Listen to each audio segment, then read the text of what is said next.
What's going on, everybody, and welcome to another episode of the Neg Entropy Chronicles. Before we get started, remember to like, share, comment, and subscribe, and click that notification bell to be alerted anytime I drop a new video. This is a little different. We're not doing reactions. I'm actually going to talk about something that I've really been noticing since for a while. I'd say since I've been paying attention to feminism, the Manosphere, learning about hypergamy, learning about just different facets of society, right? And one of the things that I could say for surety is that men and women devalue each other. And we're not talking about blaming who's right, who's wrong in this video. I mean, man, I can hip y'all to a bunch of dudes on YouTube that really come with good information, good knowledge. You know, they show a different perspective on things and vice versa. You know, you might be able to find some where women aren't necessarily down talking dudes, but there's a lot of them out there who just speak with some legit information. Because my thing is, as long as the information is real, I don't really care about how it's provided. I don't need it fluffed. I don't need it in these regards. You know, the only way I look at it is if it's legit, if it's real, and if it's honest. You understand? Like, I don't look into the facade where people go overboard trying to make something appealing or whatever way you want to look at it. Because there are times where I'll see people talking.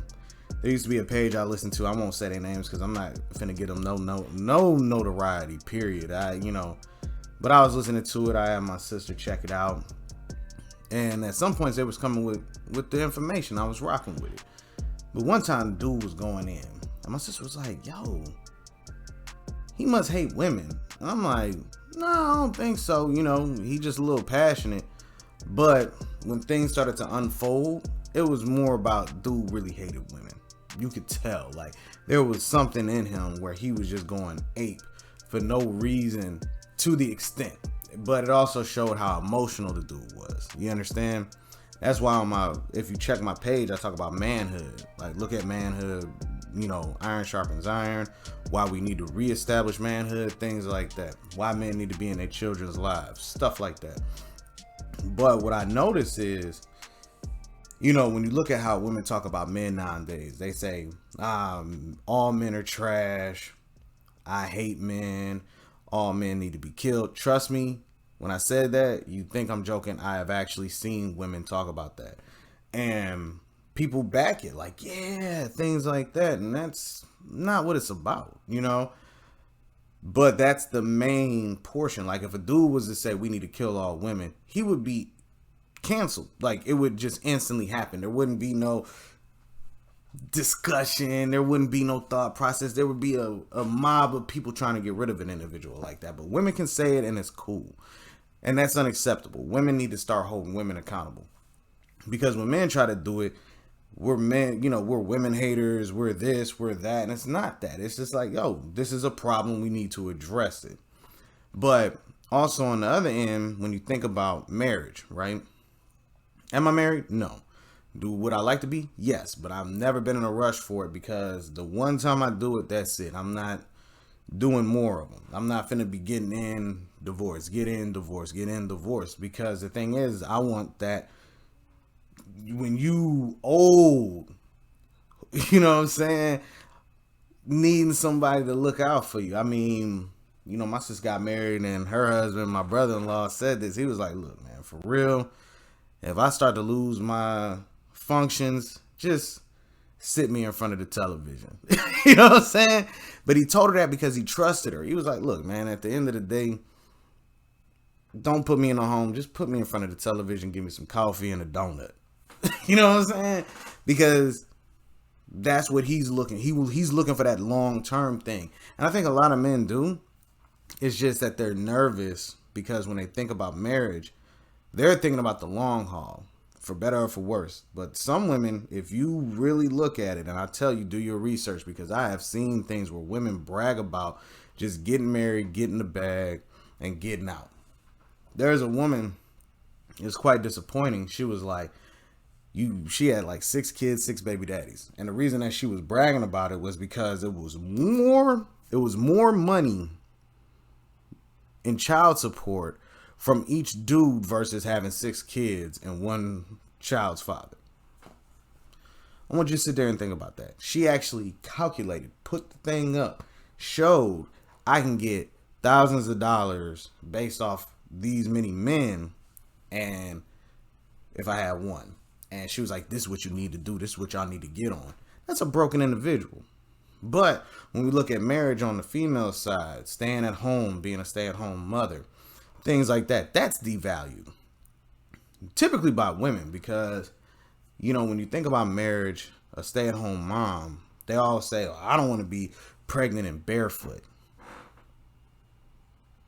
So you just really think that you're just going to be walking around pregnant, barefoot, standing in front of a kitchen stove? That's your entire day? Like, there's 24 hours in a day. Y'all gonna sleep at least 8. He's gonna go to work. You're gonna be at the house. You got the children. And what are you doing when you have the children? You are actually educating them first. You're giving them historical information based on the family.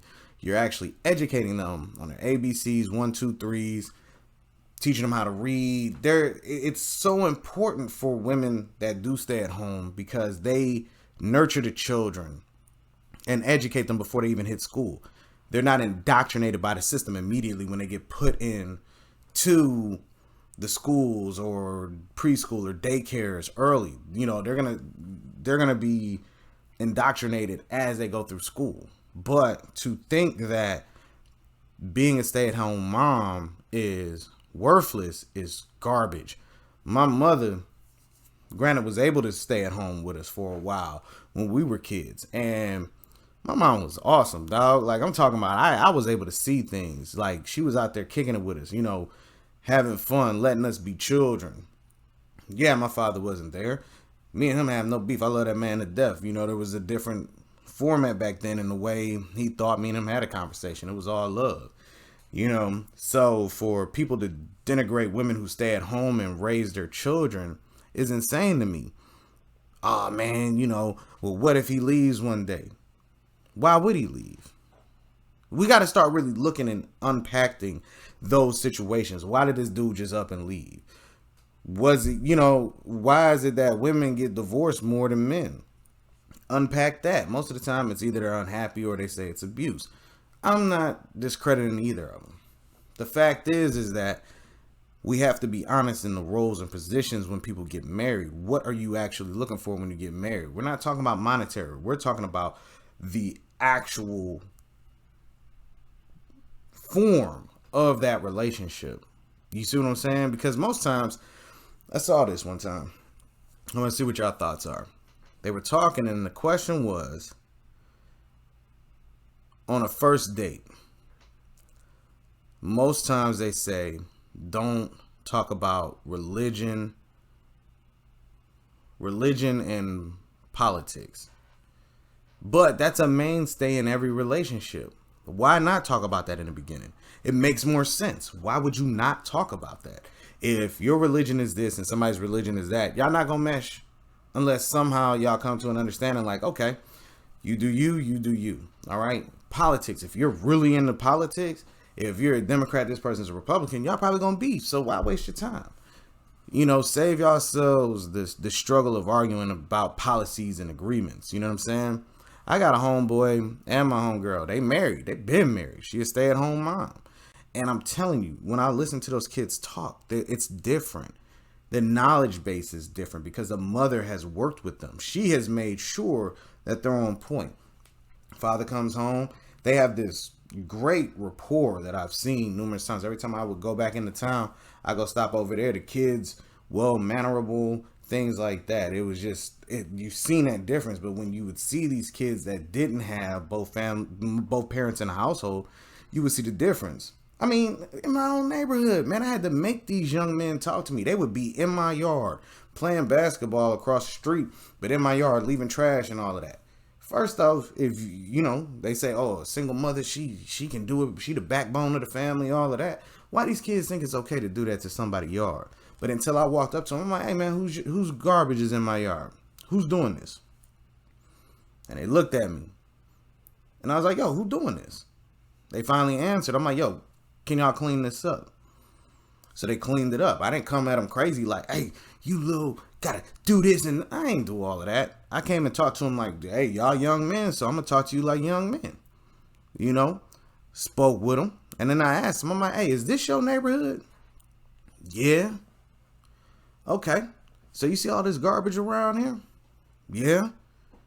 Y'all did this. Because I see the grown folks in the neighborhood. They in the house. Y'all out here running around, walking up and down the street. So if this place is dirty and this your neighborhood, that represents your mind frame. That means you dirty. And I'm like, are y'all dirty individuals? Nah. I'm like, well, clean it up then. Because that's on y'all. If it look raggedy and ratchet, that's because of y'all. So now when they see me pull up, you know, they hooping and all of that. I'm like, what's happening, y'all? I go in my house or I come back out. I'm chilling on my porch. They notice and they look. They be like, hey, man, pick up the stuff that y'all left in this yard, man. Pick it up. Pick it up. That's just respect. But that came from a man showing them or communicating with them. Because they're like, a lot of people are afraid to talk to these kids nowadays. Because a lot of times you can come to them straight, but then the women will turn around and say, don't you talk to my son like that. But your son is wilding out right now. He's disrespecting. He's putting garbage on other people's property. How is that okay? That's what you need to think about. But the devaluing of men and women is getting outrageous. It's insane that we allow this. You understand? The adults were supposed to be the adults. The community was the community. You had people that understood that, hey, the parents run this stuff. I remember watching this video, it might have been in the 90s or something. It was a large group of black individuals, and the black lady, I wish I remember her name. This is a while back, but she talked about, you know, the parents, the teachers, everybody is afraid of the kids, but no one is afraid. The kid is afraid of no one. So what does that lead for the future of these individuals? This is things that we got to think of. While we're so busy demeaning and devaluing men and women, at the end of the day, we both need each other. On the concept of building a community, period. I don't care what nobody say. Yes, I rock with a lot of people and what they're talking about. If the information is right, I rock with it. But at the end of the day, men and women are devaluing each other, finding ways to insult each other. I saw this video, blew my mind. It was over in the UK or England or something like that. And these girls are talking to boys. If you 17 and still living at the house with your mother, you's a bum. I don't even know how that works. You 17. You living with your parents. How are you a bum? You 17. You're not even legally grown. But yet that's the mind state because they devalued men. Making men sound like they're just garbage to the point where it extends to the children, to other young men. So now young men keep growing up. Look, I've been watching media for a long time. And for 30 years, easy. They have been the down talking men. Every chance they got, boom, boom, boom. And the moment that you had the Manosphere pop up, all of a sudden it's man haters, all of this. Why is there, women haters, all of that. Why has there never been these things where they say, oh, you hate men, you hate men? Why when men say, you got a problem with men? But people still back the nonsense. We got to stop backing nonsense. We got to, if it's the truth, you got to be on that. We got to stop messing around acting like this is absurd or crazy. We got to stop devaluing each other. Now, that's the end of this video. If you want to hear more about devaluing men and women devaluing each other, please let me know in the comments, man. I'm with it. Because I'm going to be talking about a bunch of stuff. But for real, I'm like done with hearing and thinking about the fact that women look down on being married and a stay-at-home mom when it's so important to the culture. And I'm tired of men disrespecting women, acting like they ain't worth nothing. It goes both ways, man. We men and women are on this planet for a reason. It's just on us to actually take it and show that is worthy of something. We so busy being angry from past hurt or whatever. It don't matter. We're so busy beefing when at the end of the day, when one side disappears or another, society will end at some point. You know what I mean? That's just my thoughts, man. Let me know what y'all think. Like, share, comment, and subscribe. I won't make my videos this long, but I was just feeling it. But be on the lookout for more videos. All right, everybody? Peace.